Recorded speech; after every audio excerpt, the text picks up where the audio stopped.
Cornell and Harvard say that the optimum amount of meat in a healthy human diet is precisely 0. Water, as you know, is the new oil. Nations will soon be going to war for it. Underground aquifers that took millions of years to fill are now running dry.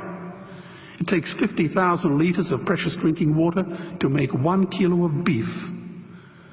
Today, 1 billion people are hungry. 20 million people will die from malnutrition. Cutting meat by only 10% will feed 100 million people, and eliminating meat will end starvation forever. If everyone ate a Western diet, we would need 2 planet Earths to feed us. We've only got one, and she is dying. Greenhouse gas emissions from livestock is 50% greater than transport, as Peter said. Cars, trains, buses, ships, lorries, the whole lot.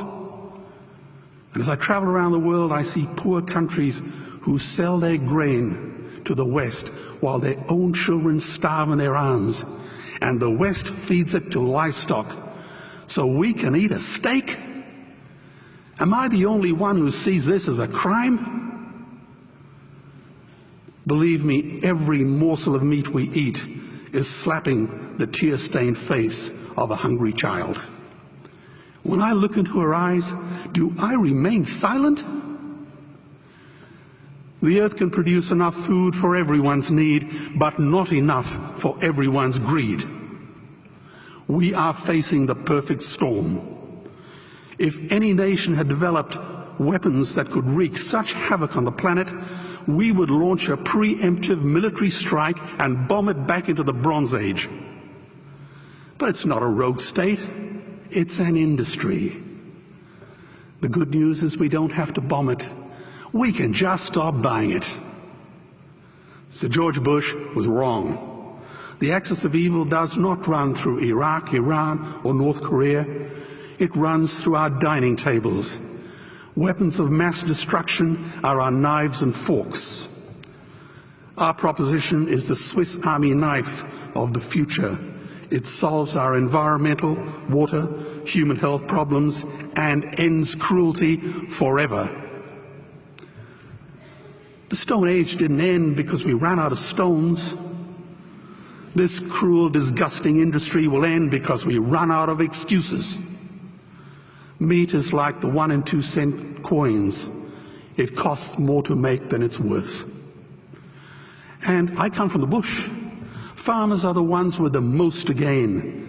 Farming won't end, it would boom. Only the product line will change. Farmers would make so much money they won't even bother counting it, and I'd be the first to applaud them. Governments would love us. New industries would emerge and flourish. Health insurance premiums would plummet. Hospital waiting lists would disappear. Hell, we'd be so healthy, we'd have to shoot someone just to start a cemetery. So tonight I have 2 challenges for the opposition. 2 challenges. Meat causes a wide range of cancers and heart disease. Would they name one disease caused by a vegetarian diet? And 2, I'm funding the Earthlings trilogy.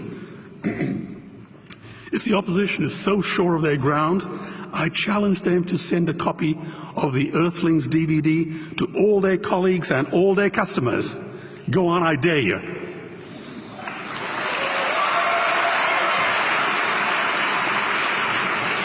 Animals are not just other species, they are other nations, and we murder them at our peril. The peace map is drawn on a menu. Peace is not just the absence of war, it is the presence of justice. Justice must be blind to race, color, religion, or species. If she's not blind, she will be a weapon of terror. And tonight, there is unimaginable terror in those ghastly Guantanamos we call factory farms or slaughterhouses. Believe me, if slaughterhouses had glass walls, we wouldn't be having this debate tonight. You see, I believe another world is possible. And on a quiet night, I can hear her breathing. Let's get animals off the menu and out of these torture chambers. Please vote tonight for those who have no voice. Thank you.